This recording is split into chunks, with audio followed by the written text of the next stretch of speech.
Sementara itu Pondok Pesantren Hidayatus Salafiyah kini ditutup sementara usai salah satu pengurusnya memerkosa 6 santriwati sejak Maret 2022. Aktivitas belajar di pondok pesantren kini dihentikan dan ratusan santri dipulangkan ke rumah masing-masing. Penghentian kegiatan pesantren menunggu keputusan Kementerian Agama Lampung soal kasus pemerkosaan santri. Sementara Muhammad Asrosri, pelaku pemerkosaan 6 santriwati, kini sudah ditahan polisi. Apa ya mas ya, luar biasa kaget, terpukul dan sebagainya mas. Di santri untuk yang sering jadi korban sementara dirumahkan semua, kembali ke orang tuanya semua. Terus yang lain kan ini kemarin masih masa libur mas, cuma karena kejadian ini kita nggak masukkan dulu, kita pending dulu sampai tanggal 10. Perkiraan seperti itu oleh pengurus. Kalau memang nanti musyawarah antara Dewan Guru, dari yayasan, terus dari tokoh-tokoh masyarakat dan sebagainya, kemungkinan kalau memang lanjut, kalau memang harus berhenti ya berhenti. Lebih lengkap soal kasus pemerkosaan 6 santriwati di Tulang Bawang Barat, Lampung, kita tanyakan kepada Kasat Reskrim Polres Tulang Bawang Barat, Ajun Komisaris Polisi Dailami. Pak Dailami, selamat siang. Terima kasih sudah bergabung di Kompas Siang pada hari ini. Kami mau bertanya soal update terbaru Pak dari kasus ini. Apakah ada tambahan jumlah korban Pak? Selamat siang juga Mbak. Untuk sementara ini kan baru 6 korban yang kita periksa.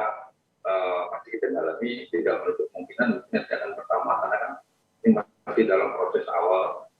Kemungkinan kalaupun ada korban mereka mungkin masih takut untuk lapor, mungkin kalau nanti dari orang tuanya mungkin yang naikkan, tidak menutup kemungkinan untuk nanti bertambah dari tambah mungkin.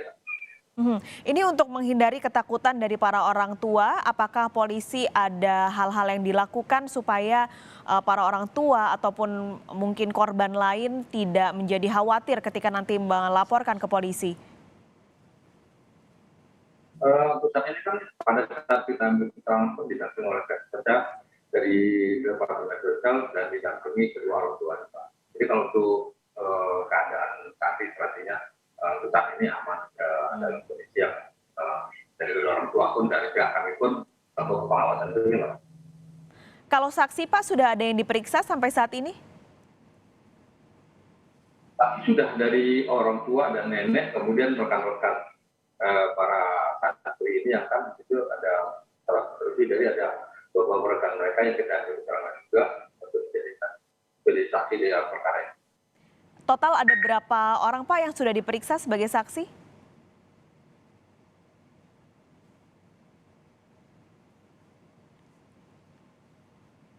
Pak Dailami?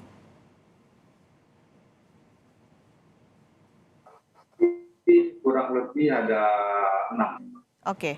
Ya. 6 orang sudah diperiksa sebagai saksi Pak. Tadi ada orang tua, lalu juga ada rekan-rekan dari pondok pesantren tersebut. Kalau barang bukti Pak, Ya. apakah ada yang disita? Kita visum dengan ada sebagian pakaian dari korban-korban kita jadikan barang bukti. Oke, surat visum dan juga pakaian ya Pak, pakaian dari korban dan juga pelaku Pak? Ya. Nah, iya, Mbak benar Pak. Hasil visum dengan sebagian pakaian korban dari 6 korban.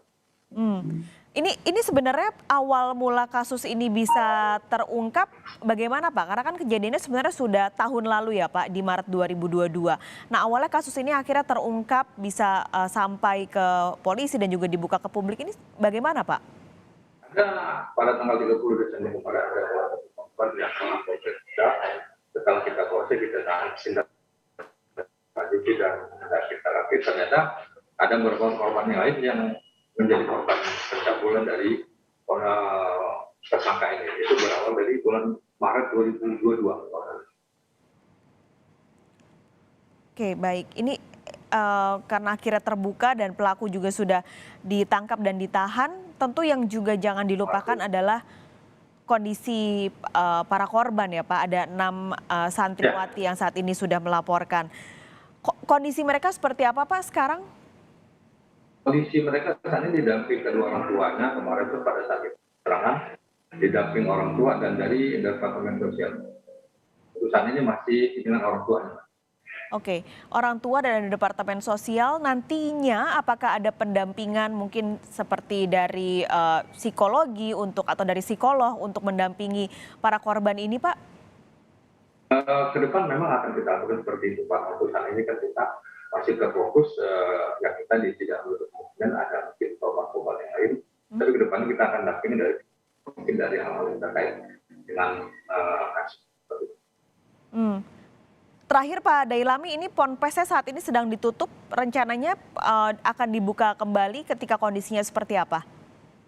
Kita menunggu nanti mungkin dari Departemen Agama Provinsi atau mungkin Kabupaten masih akan berjalan atau mungkin akan dilakukan terkait kasus yang menonjol di urutan ini.